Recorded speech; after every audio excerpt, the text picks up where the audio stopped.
Hi guys, welcome to Informer. Please like this video and don't forget to subscribe.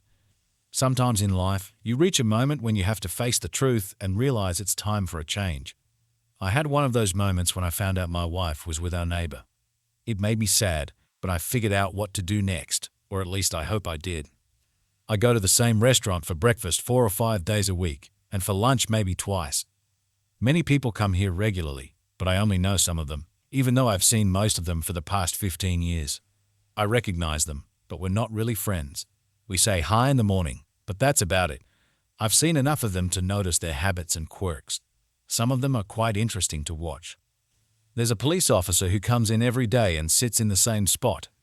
If someone else is sitting there when he arrives, he waits at the counter, even if other spots are free, until his spot is free. Then there's a man who waits for someone to finish reading a newspaper so he can take it. He won't order his breakfast until he has a newspaper to read. Another guy named Al has been coming here every morning for 9 years, always ordering the same thing. At least, when I'm here in the morning, he is too. He orders 2 pancakes and some bacon. When the pancakes arrive, he puts ketchup and Tabasco sauce on one pancake, then adds jelly instead of syrup on top of the other one. He's been doing this every day for 9 years. There's a man named Toby who owns 2 apartment buildings. Every morning, he goes around the restaurant saying hi to everyone, hoping someone will offer to buy him a cup of coffee. A woman named Alice works at City Hall.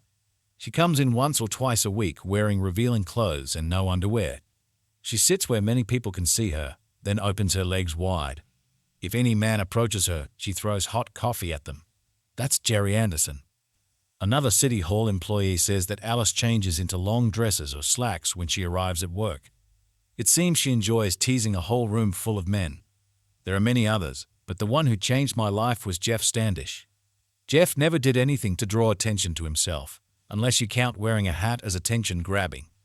In that case, it certainly worked because it caught my attention. A black wide-brimmed Stetson, commonly known as a cowboy hat. Whether he sported a tank top and cutoffs or dressed in jeans and a t-shirt, the black hat was a constant. Even when he wore a suit and tie, the black hat remained.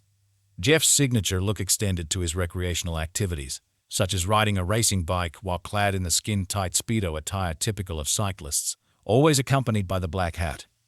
Became so ingrained that people instinctively looked for it whenever he entered a room, wondering if he might deviate from his usual style and opt for a different headgear.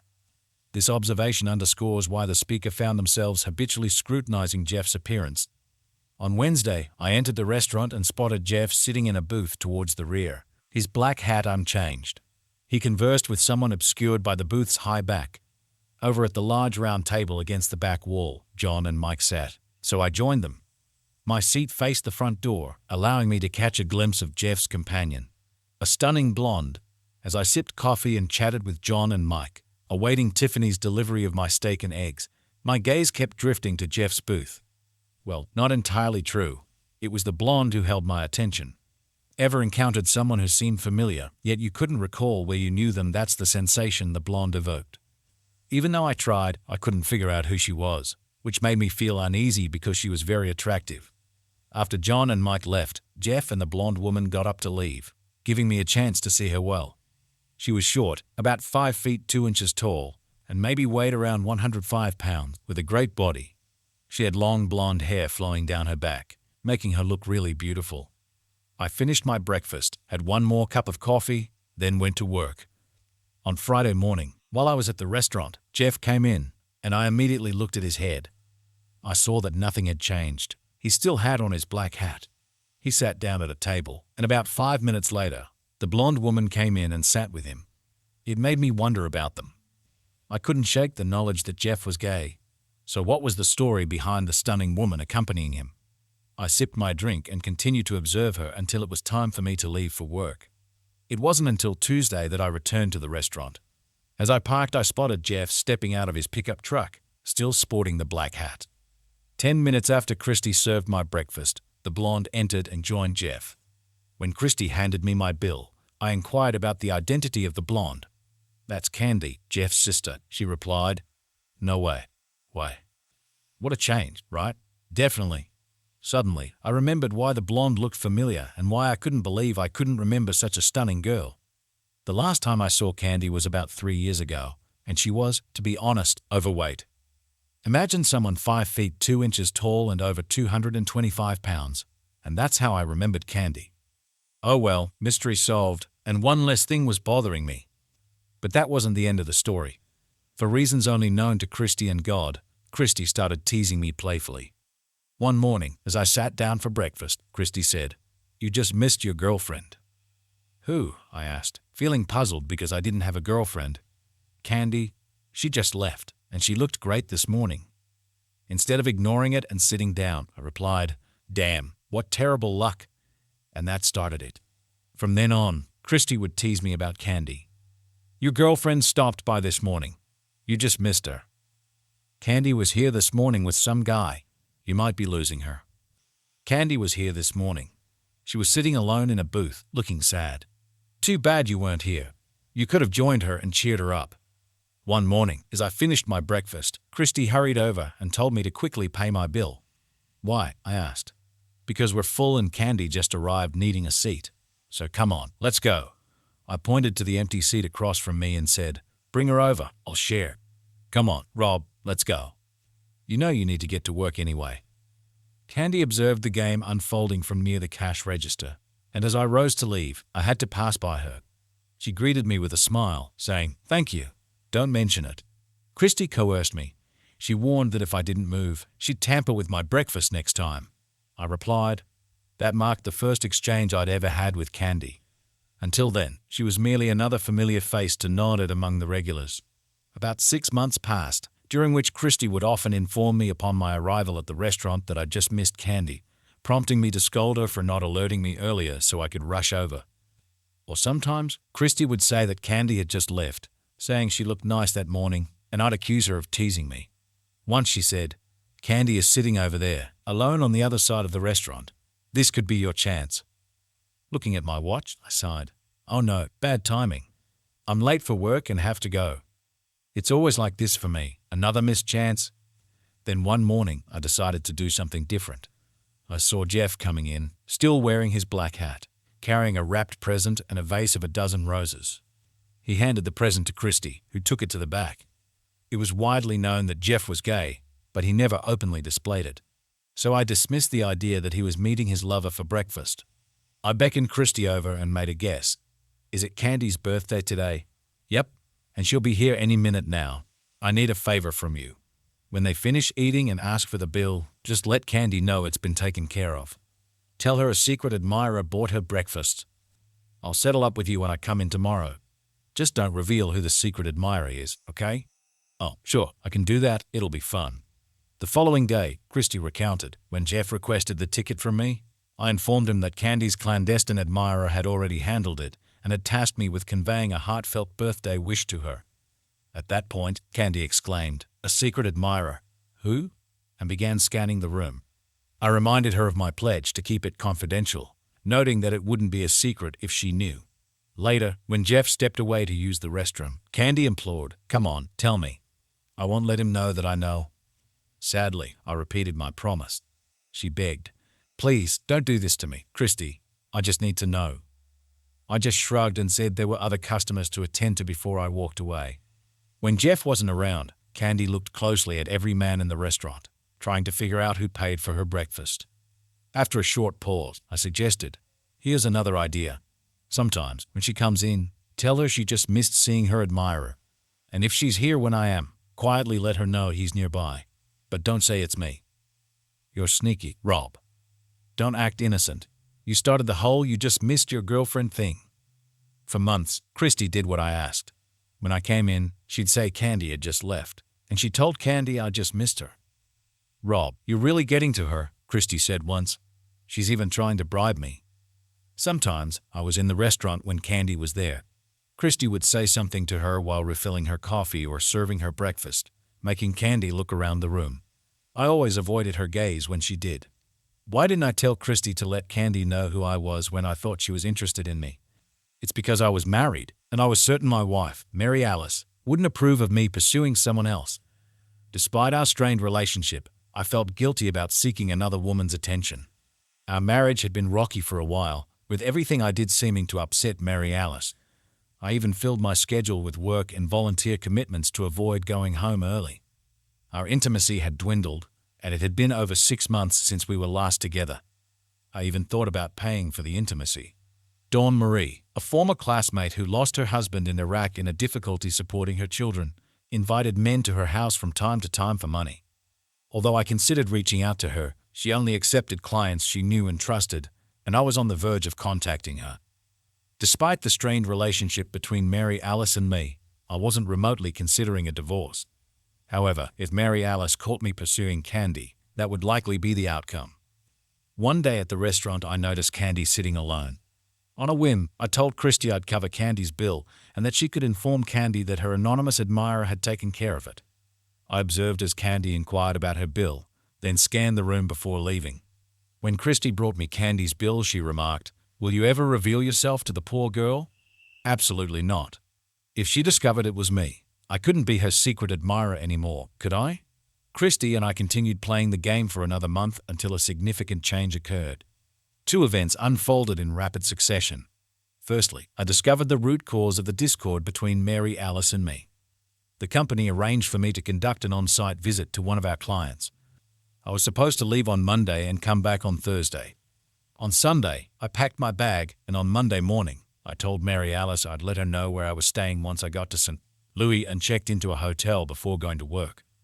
The plan was to leave for the airport at 1 p.m., but at 11 a.m., Harry, my boss, called me to his office and said I should delay my trip for a day. The engineering team thought they had fixed one of the problems I was supposed to check, and Harry wanted me to have the solution before I went. I finished my work at the office and then went home. Because Mary Alice hadn't been interested in knowing where I was lately, I didn't tell her about the change in plans.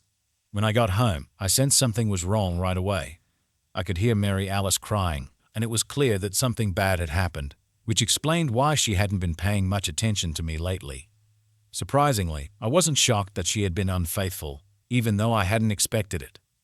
After 16 years of living together, our relationship, in fact, came to an end, and I felt that I didn't care. Despite this, curiosity made me go upstairs to the bedroom. Mary Alice was there with Herb. I discreetly watched this scene before quietly walking away. After staying overnight at a motel, I decided to look for answers the next day. After taking some working documents from the office, I took the opportunity to search for information about investigative services on the Yellow Pages. After contacting Ally Investigations and providing the necessary details as well as a credit card number, I headed for St. Louis. The solution proposed by the engineers proved effective, which eased my visit somewhat. Alone in my hotel room, I had time to contemplate my current predicament. I was still surprised by my lack of intense emotion upon discovering Mary Alice's involvement with Herb. For months, I had sensed a disturbance in our relationship, attributing it perhaps to menopause or a similar issue she might eventually overcome.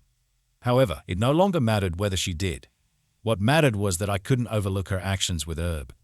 Now, my focus was solely on determining my course of action. On Tuesday and Wednesday nights, I grappled with a dilemma, ultimately opting for inaction. Well, I did reach a few conclusions. Firstly, I acknowledged that intimacy with Mary Alice belonged to the past. Secondly, I resolved not to squander funds on a divorce. After all, why bother? Mary Alice maintained a decent culinary standard, upheld cleanliness at home, and ensured I always had fresh socks and underwear. Since our romantic life had stopped completely, I didn't feel like I was missing anything.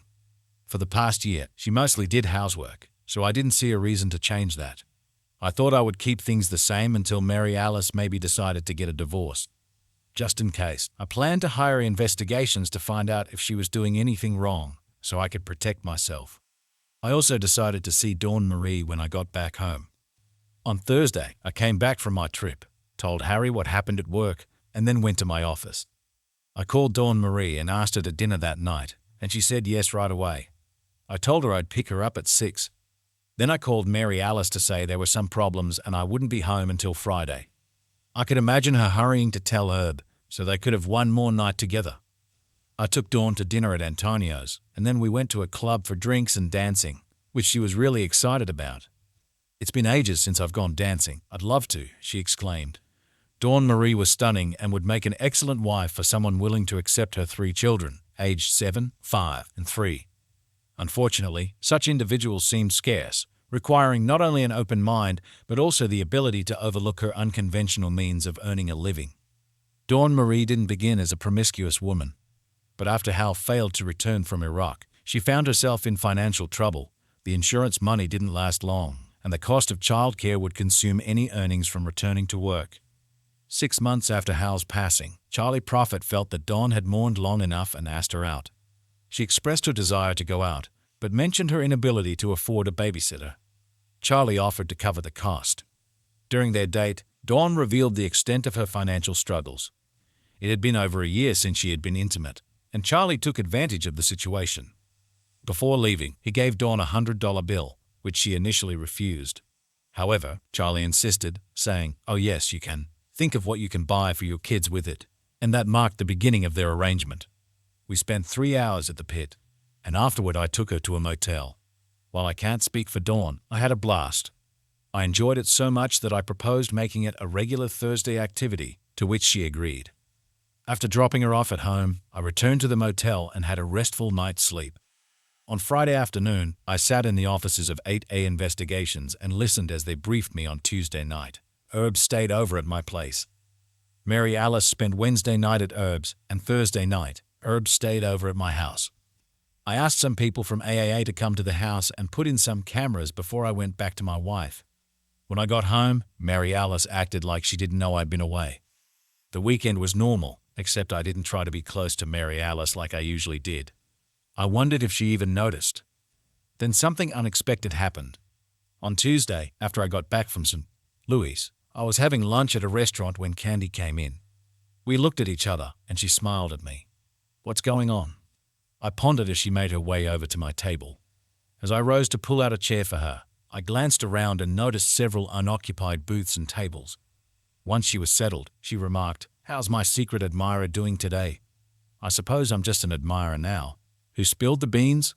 No one, darling." Contrary to stereotypes, being blonde doesn't equate to being clueless. Whenever Christy mentioned that my secret admirer was present, I'd look around and realize you were the common denominator. It was a simple process of deduction.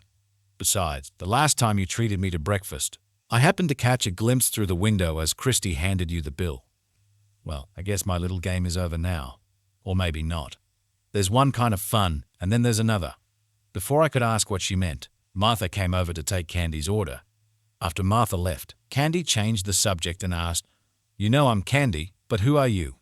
The waitresses here all call you different names. Christy calls you Rob, Tiffany calls you Bobby, Kit calls you Bob, and Martha calls you Mr. Dalton." "I prefer Rob," I said, "but I'll answer to hey you." "Hey you. I like that. So, hey you, what do you do?" We chatted casually for about 20 minutes while we ate, and then I had to go back to work. As I was getting ready to leave, Candy took a card out of her purse and gave it to me. "I always have my phone with me. Call me soon." I smiled and said, "I'd really like to. I truly would, but I'm married." "That doesn't make you all bad, just more interesting. Call me." Leaving the restaurant, I pondered, if she's not bothered by my marital status, neither am I. By 4 in the afternoon, I decided to call her and invite her to dinner on Wednesday, to which she eagerly agreed. Returning home, I informed Mary Alice that I had to make a sudden trip to St.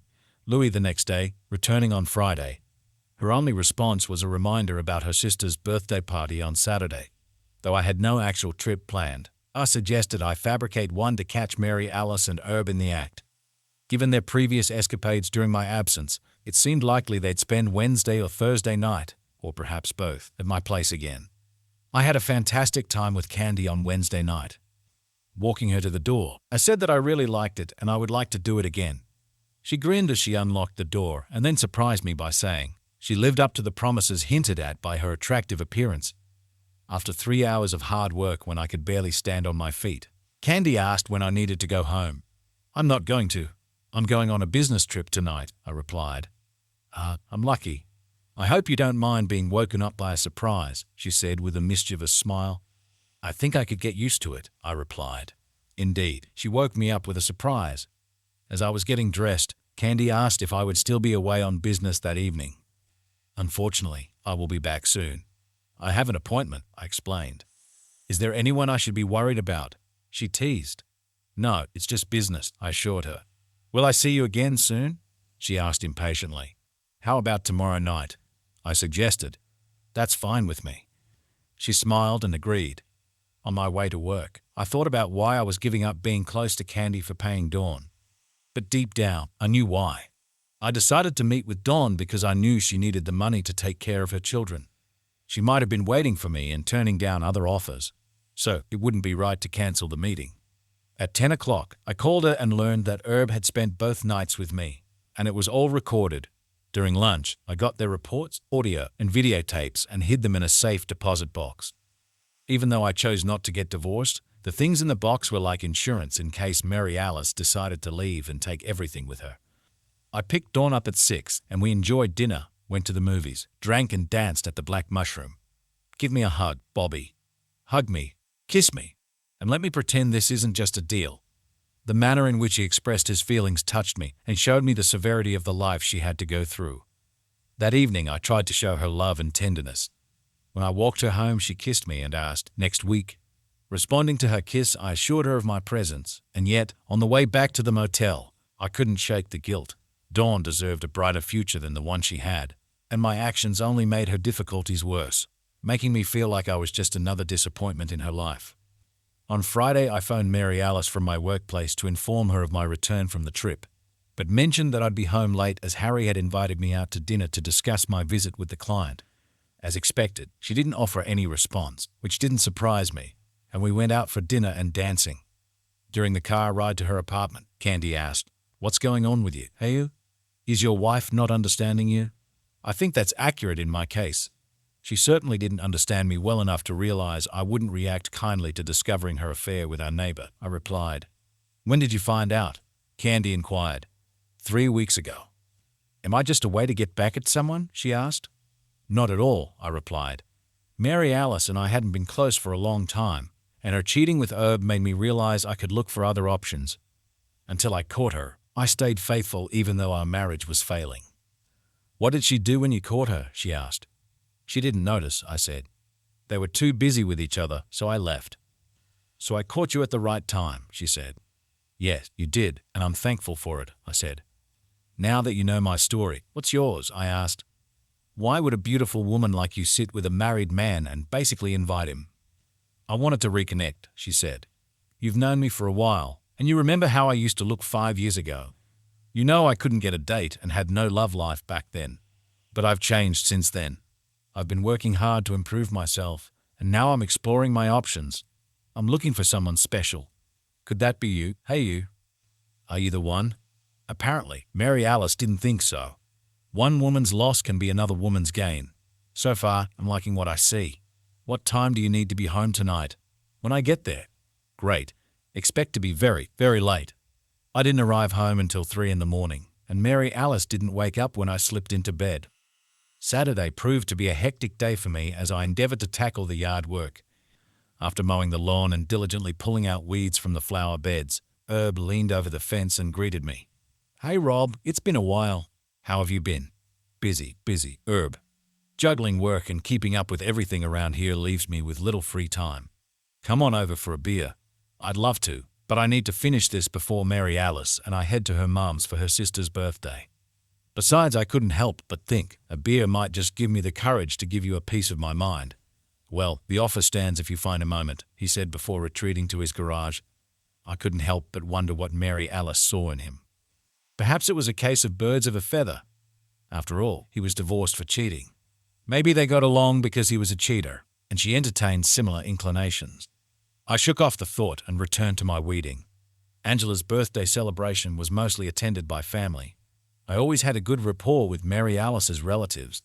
They were all friendly and seemed to hold me in favor. While standing on the back patio gazing at the stars, Angela joined me.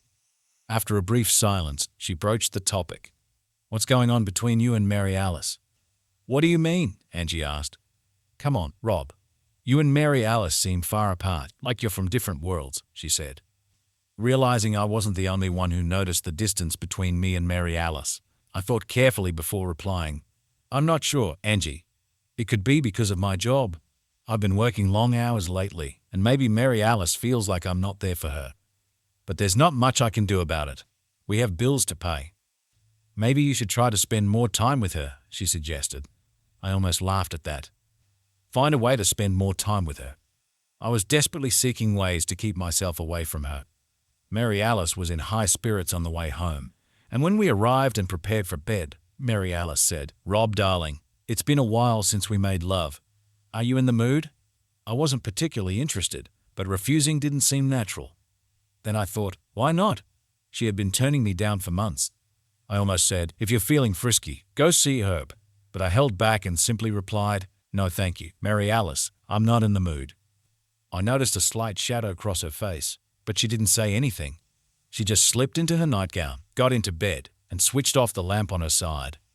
During breakfast, Mary Alice kept glancing at me until she eventually set her coffee cup down and asked, "Why didn't you want to be intimate with me last night?" My immediate thought was, because I don't want what Herb had. But I replied, "It's been over 6 months since the last time.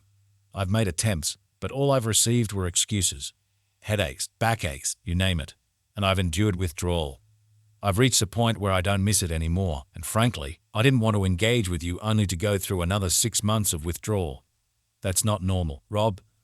"Men always want to be close," Mary Alice said. "Are you getting it from someone else?" "That's exactly what I've been wondering about you, Mary Alice," I said. "I've been thinking maybe you're not interested in being close because you have another man. Maybe a neighbor or someone nearby satisfies you while I work hard to pay for this house you wanted and everything else you asked for." Her face went pale when I said that.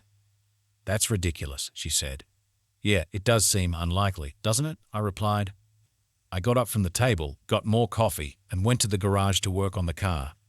I spent the day doing chores around the house, had a quiet dinner, and then watched TV until about 10. Mary Alice was already asleep when I went to bed. Over the next month, I lived with Mary Alice, spent every Thursday evening with Dawn Marie, and went out with Candy 2 or 3 times a week. The more time I spent with Candy and got to know her, the more I recalled the night she mentioned she was searching for someone to keep and asked if I fit the bill. As I learned more about her, I increasingly considered her to be the one, a keeper. I started seriously contemplating ending things with Mary Alice and focusing my attention on Candy. One Wednesday night, after Candy and I had exerted ourselves, I asked her if she had made any headway in finding her keeper. "I'm just waiting for him to make a move." "Am I in the way? You men can be so oblivious sometimes." "Why do you say that?" "Because my keeper is lying in my bed right now." "Oh, yes. Oh, why do you think I'm a good catch?" she asked. "Well, even though our town has grown a lot in the last 10 years, it still feels small for us locals, and gossip spreads quickly. I've heard a lot about you. My cousin, who works with you, talks highly of you, saying you're a hard worker and respected by your bosses. And there's this girl from my school days who's also involved in the charity you volunteer for. She has a crush on you. By the way, I have a network of people who know you, and they all say you're genuine. Some even know about the problems with your wife, but they admire how you keep going. So I have a good idea of what kind of person you are. And as a bonus, I've heard you're great in bed. I'm not sure what the rules are here. Can I ask you to marry me now, or do I have to wait until my divorce is final?" she asked. "I think it would be smart for me to say yes, we can be together intimately, and keep our plans secret until your divorce is finished," she said, making her own commitment. Mary Alice was shocked when I gave her divorce papers. "I don't understand. Rob, why are you doing this to me?" "To us?" she asked. "There is no us, Mary Alice. It's just you and Herb," I said. "Oh my God, you know that?" "Yes, Mary Alice, I know. And I have audio, video, and reports from private detectives confirming this. Don't bother with excuses like, 'It's not what you think,' or 'I can explain,' or 'It doesn't mean anything to me,' because none of that matters. How it started, why it started, and how long it lasted doesn't mean anything to me. The only thing that matters is what I saw with my own eyes when I came home one night when you thought I was out of town. All that matters is the time I spent standing in the bedroom doorway watching you cheat. You were so engrossed in it that none of you even noticed my presence. There is a silver lining. Now you can spend all your time with Herb, although in terms of proximity to him, it is unlikely to be much use in the near future. I came in to tell him the good news, and I'm afraid I got a little carried away when I hit him a few times. 9 times would probably be too much. I looked at my shoes and said, I ruined the shine too. Hey, maybe you can go to him and try to sort things out. Maybe you can do it while I pack my things. I left her standing in the living room and went to the basement to get my suitcases. She pressed my hands to her impressive belly, and I felt the baby twitch. We found out it was a boy because we had a special picture taken called an ultrasound. One morning, while Dawn was making breakfast and getting the kids ready for school, I watched her busying herself in the kitchen and wondered how I ended up where I was. It all started on a Thursday at a TGI Fridays in Colorado Springs. I was there visiting a client when he kindly invited me to have lunch with him. This was just a week after a bad situation and 3 days after I gave divorce papers to Mary Alice. Marv and I sat at a table by the window, and that's when I saw a familiar pickup truck driving into the parking lot of the Days Inn across the street. The driver was busy on the phone, driving past our office before parking next to a familiar Lexus. Marv asked me what I was looking at, and I said, without taking my eyes off the two vehicles, "I'm not sure, Marv, but it looks like my plans to get married might not happen." The door of the Lexus opened, and Candy got out and walked to the entrance of the unit she had parked in front of. After unlocking the door, she entered. Following closely behind, the man from the pickup truck joined her inside as the door shut. This unmistakably recognizable black hat indicated his presence. It seemed that Jeff was not gay, as everyone assumed. The reason for their presence in Colorado Springs wasn't a mystery. Candy had previously mentioned how word traveled fast in Castle Rock, their hometown. So there I sat, observing from the window. Mary Alice was a thing of the past, and Candy was soon to follow. I was feeling down after work that evening, craving nothing more than to drown my sorrows in alcohol. Yet, I had my regular meet-up with Dawn Marie. Let me be clear, if anyone other than Jeff had entered that motel room with Candy, the wedding would still be on. After all, I was still legally married to Mary Alice and Candy was single. Her past actions weren't my concern. We could have discussed it, but it wouldn't have disrupted our plans. Moreover, I couldn't harbor resentment toward her while I was still involved with Dawn. However, the sight of that black hat changed everything. Candy's fate was sealed. I wasn't really feeling it when I picked up Dawn, but since she had come to rely on our Thursday hangouts, I figured she had probably turned down other plans expecting me to be there, so I made sure to arrive on time. Halfway through dinner, Dawn put her fork down and asked, "What's the matter, Bobby?" This poor girl had enough problems of her own. She definitely didn't need to hear me complain. But I felt sad, and the timing seemed right, so I said, "My life is terrible." Then I told her about everything that happened with Mary Alice over the past year. I also told her about Candy and what happened there. Dawn surprised me by saying, "I thought everyone knew that Jeff was bisexual. Most people who know Jeff and Candy suspected what you found out." "How do you know this?" I asked. "You only moved here and joined us in senior year, so you weren't really in the loop." "I was born and raised here," Bobby, Dawn said. "In a small town, you can't hide much." She signaled the waitress and requested a doggy bag. Noticing my puzzled expression, she explained, "You're not eating it anyway, so let's get out of here." "Where are we going?" I asked. "To my house," she replied. "Why?" "Because there's no point in going to the motel. Your heart isn't in it. And you shouldn't be alone tonight. I'm taking you home with me. We'll sit at my kitchen table, drink, and share our sad stories." The next morning, I woke up on Dawn's couch. The noise from her kitchen woke me up. As I sat up, I saw someone quickly leaving the room.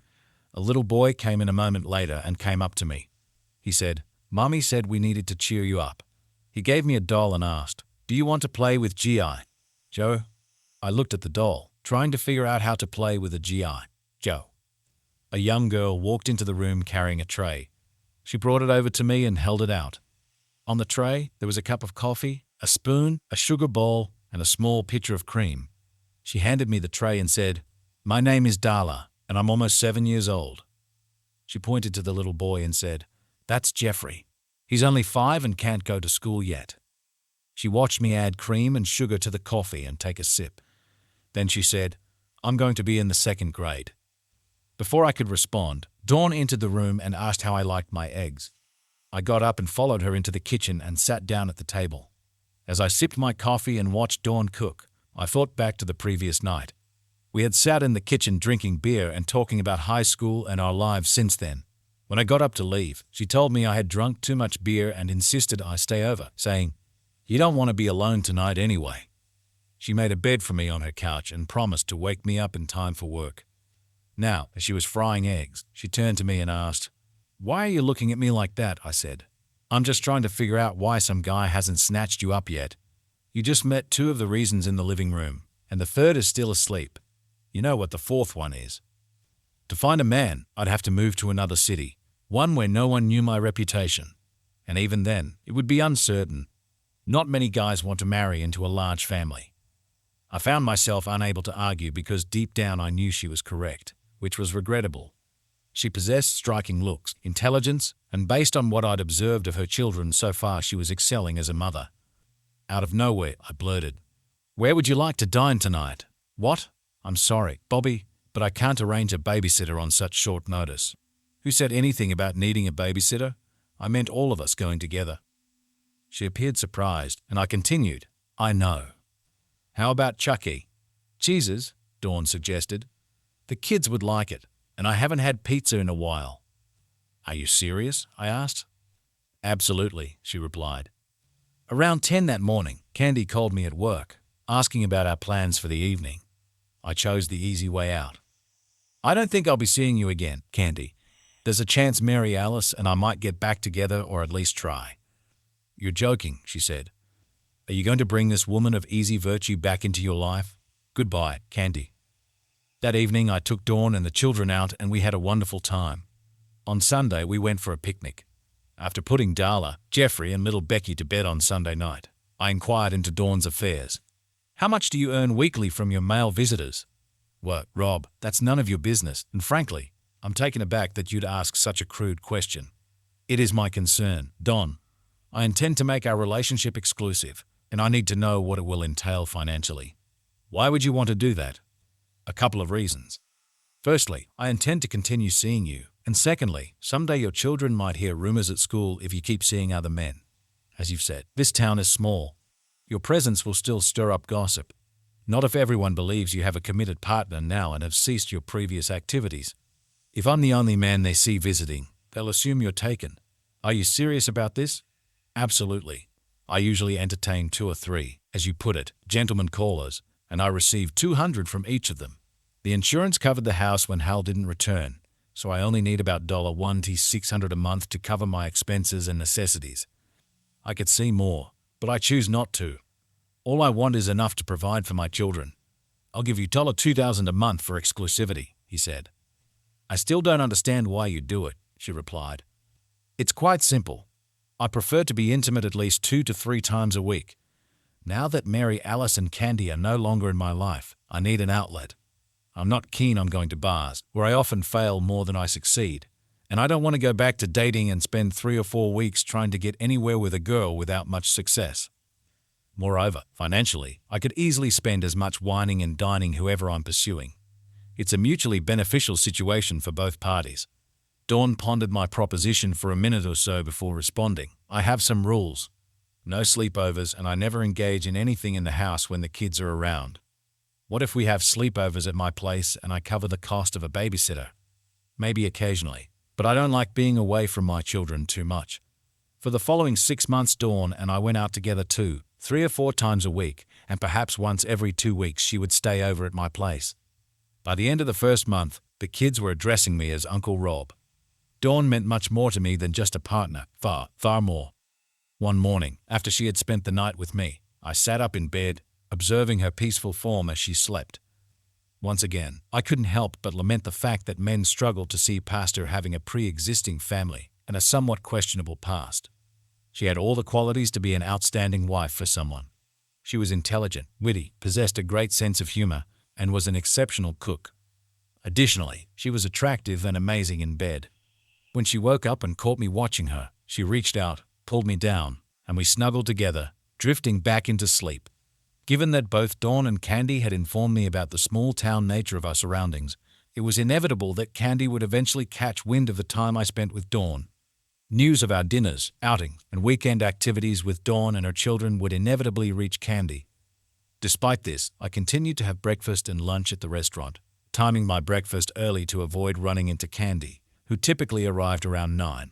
So it came as no surprise when one morning Candy joined me at the table. "How have you been?" "Hey, you," she asked. "Fine, Candy. And you?" "I have my good days and my bad ones. How are things with you and Mary Alice? They're not. I've heard you've been spending a lot of time with Dawn Metzler. Yes, I've been seeing her frequently. Why haven't you reached out to me? There's no point. Why not? I thought we had something good going. What happened? What happened was a lunch date with Marv Baxter. I don't understand. I had lunch with Marv at a TGI Fridays in Colorado Springs. It was right across the street from the Days Inn. You could even see the Days Inn parking lot from our table. Candy's expression paled slightly, and then she said, "Nice seeing you, Rob," before getting up and leaving the restaurant. The process of divorcing Mary Alice should have been swift, but she kept obstructing it for some reason. I hadn't communicated with her since the day I served her the divorce papers, despite her persistent attempts to reach out to me every week. Eventually, my lawyer advised that we meet with Mary Alice and her lawyer. I agreed and instructed him to arrange the meeting. As it turned out, Mary Alice wanted some private time to talk to me. I consented, and both lawyers exited the room. "What's on your mind, Mary Alice?